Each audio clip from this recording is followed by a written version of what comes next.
Cette équipe qui ne marche pas, qui n'a pas retrouvé son Fekir à 100%, gagne, parfois petitement, mais gagne et ne se laisse pas décrocher. Et donc je disais, c'est déjà un miracle. Et je ne voyais pas comment ça pouvait parfois plus mal jouer. Et à l'inverse, je trouve, et là c'est la deuxième partie de mon raisonnement par rapport à ce qu'on a vu hier, que certains joueurs et l'équipe dans son ensemble par moment a pris avec ces matchs de Ligue des Champions, avec cette faculté qu'ont les Lyonnais à former des jeunes joueurs très tôt et finalement à faire en sorte que ces jeunes aujourd'hui soient déjà des vieux briscards, entre guillemets, les Tolisso, les Gonalon et compagnie, même si Gonalon ne jouait pas hier.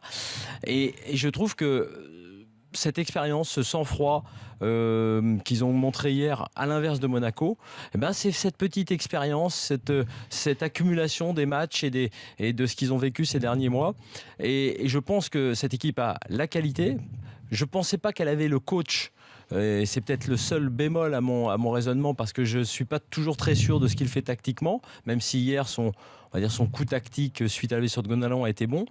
Et donc je pense que Fekir revenant, si Fekir revient au plus haut niveau, avec Lacazette qui lui non plus n'est pas au mieux, c'est ça qui est très fort dans cette équipe, avec des joueurs qui se sont révélés comme Tolisso, avec des joueurs qui se révèlent encore comme Touzard, je pense que cette équipe a le potentiel, et je le dis ce soir, pour aller sur le podium.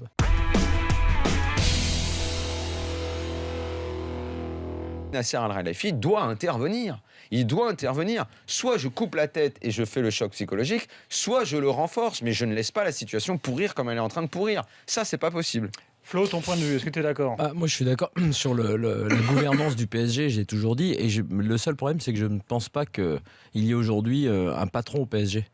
Je pense qu'il n'y a pas de patron. Je pense que Nasser Al-Khelaifi, petit à petit, est en train de perdre son leadership, ou le leadership qu'il avait réussi à se construire, et que c'est l'une des raisons pour lesquelles il n'y a pas de décision aujourd'hui.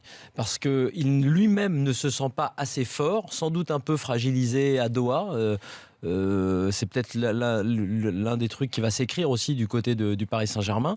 Lui-même ne se sent pas assez fort ou renforcé pour prendre la parole, pour communiquer de manière très claire sur le club, pour communiquer sur le cas Emery et pour assumer son choix ou parler aux joueurs.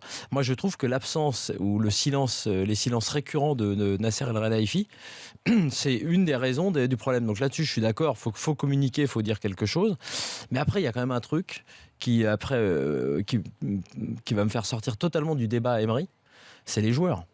Parce que là, vous n'allez pas me dire que contre Guingamp, la façon dont ça se goupille en première période, vous n'allez pas me dire que cette équipe qui a été menée 8 fois au score n'a renversé qu'une seule fois la table, c'est à cause du coach. Ça, c'est pas possible. Et le coach peut avoir fait plein d'erreurs. Moi, le Matuidi ailier gauche, j'aime pas, même si ça se justifie plus contre Arsenal, peut-être que là. Bien sûr. Bon, je trouve ça bizarre comme de la part d'un coach comme ça d'aller là-dessus. Donc on peut avoir un débat tactique, ok.